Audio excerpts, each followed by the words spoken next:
বাউল আবুল সরকার সে একটা কথা বলতে যাইয়া আল্লাহ পাকের শানে সে বেয়াদবি করেছেন।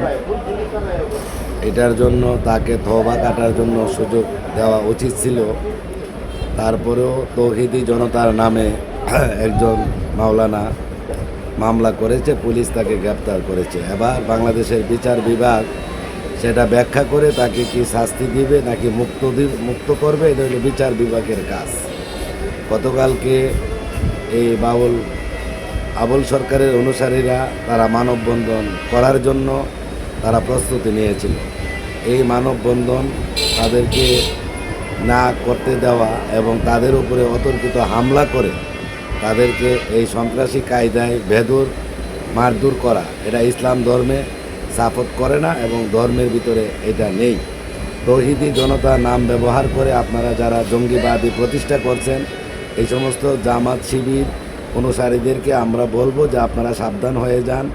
ইসলাম আপনাদের কাছে একেবারেই লিপিবদ্ধ নয়, ইসলাম আপনাদের কাছে জিম্মা নয়। এটা গণপ্রজাতান্ত্রিক বাংলাদেশ সরকারের দেশ। এদেশের ভিতরে সর্বধর্মের মানুষ বসবাস করবে। এদেশের সংবিধানে একথা উল্লেখ রয়েছে।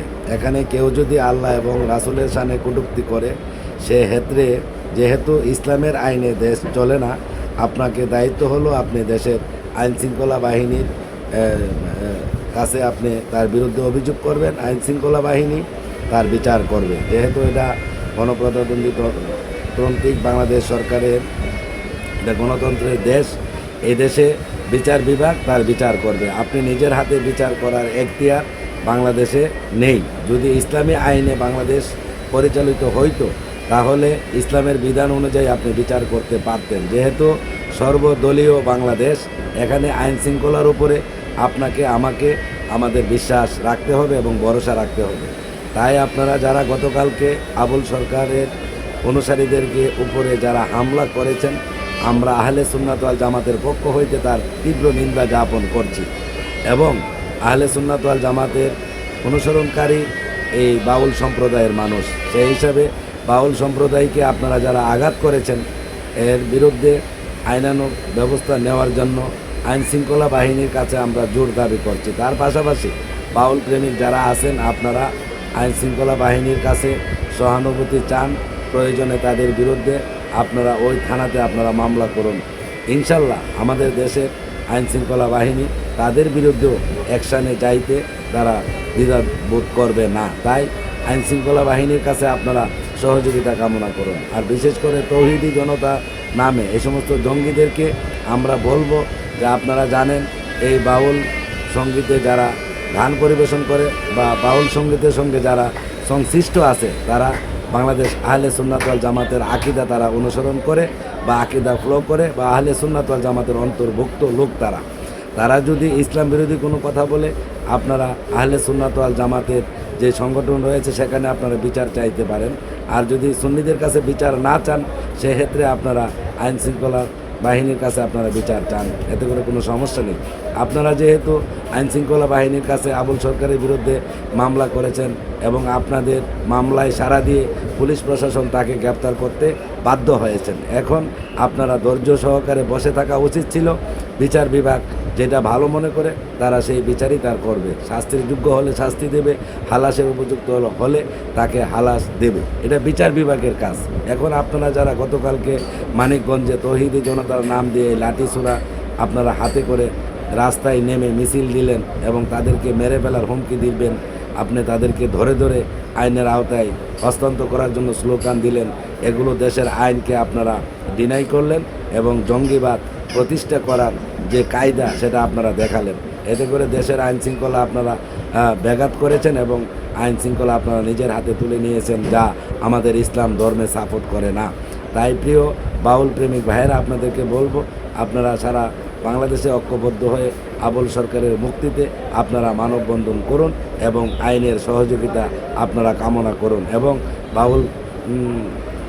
বাউল যিনি আবুল সরকার তার মুক্তির জন্য আপনারা প্রশাসনের সহযোগিতা নিন এবং আপনারা কোর্টের ভিতরে তার পক্ষে আপনারা আইনজীবীদেরকে আপনারা নিয়োগ করুন।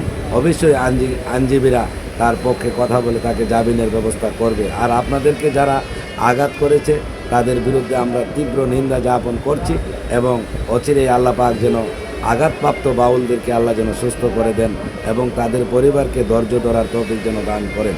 প্রিয় বাউল প্রেমিক বাবা এবং ভাইয়েরা, তরিকতের বাবা এবং ভাইয়েরা, আপনাদেরকে বলবো, এত ধৈর্য ধরে যদি বসে থাকেন বর্তমান প্রেক্ষাপটে আপনাদেরকে মায়ের খেতে হবে, আঘাত সহ্য করতে হবে। তাই আপনাদেরকে বলবো, আপনাদেরকে কেউ আঘাত করতে আসলে তার বিরুদ্ধে আপনারা প্রতিরোধ গড়ে তুলবেন। আপনার জীবন তো বাঁচাতে হবে। আমরা তরিকতের মানুষেরা এবং বাউল প্রেমিকেরা কখনোই আমরা কারো উপরে আঘাত করি না। কেউ যদি আপনাকে আঘাত করতে আসে তাহলে তো আপনার জীবন বাঁচাতে হবে। আপনি আপনার অবস্থান থেকে প্রতিরোধ গড়ে তুলবেন ঐক্যবদ্ধ হয়ে। এই আহ্বান বাউল প্রেমিক এবং তরিকতের বাবা ভাইদের কাছে আমি রাখছি। আমি আবারও বাউল সম্রাট আবুল সরকারের জামিন দেওয়ার জন্য প্রশাসনের কাছে জোর দাবি করছি এবং দেশের সমস্ত তরিকতের বাবা ভাইয়েরা ঐক্যবদ্ধ হয়ে গতকালকে যে জঙ্গিবাদী কায়দায় তারা সাধারণ মানুষের উপরে হামলা করেছে তার তীব্র নিন্দা জানানোর জন্য আহ্বান করছি এবং ঐক্যবদ্ধ হয়ে তাদের বিরুদ্ধে প্রতিরোধ গড়ে তোলার আহ্বান করছি। আবুল সরকার কথার ভিতরে যেই ভুল করেছেন এই ভুলের জন্য তিনি ক্ষমা চাইবে, এটা প্রয়োজন হলে ক্ষমা চাবে, নয়তোবা সে ব্যাখ্যা দিবে। কারণ আমরা জানি আবুল সরকার আল্লাহকে বিশ্বাস করেন, রাসূলকে বিশ্বাস করেন, তিনি ইসলামী মাইন্ডের লোক এবং তিনারা তরিকতপন্থী লোক বা সফিবাদ বিশ্বাসী। সেই হিসাবে মানুষ হিসাবে সে ভুল করতেই পারে, আমরা ভুল করতেই পারি।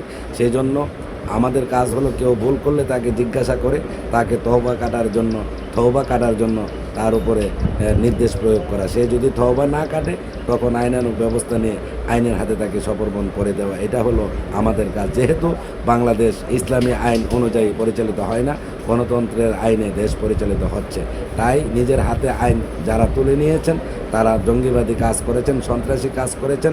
এই কাজের বিরুদ্ধে তীব্র নিন্দা জ্ঞাপন করছি। তার পাশাপাশি আবুল সরকারকে আপনারা মুক্তি দেওয়ার জন্য আইনশৃঙ্খলা বাহিনীর কাছে আমরা জোর দাবি করছি। এই বলে বাউলরা যারা আঘাতপ্রাপ্ত হয়েছেন তাদের সুস্থতা কামনা করে এবং তাদের পরিবারের প্রতি সমবেদনা জ্ঞাপন করে আমি বিদায় নিচ্ছি। আসসালামু আলাইকুম ওয়া রাহমাতুল্লাহি ওয়া বারাকাতুহু।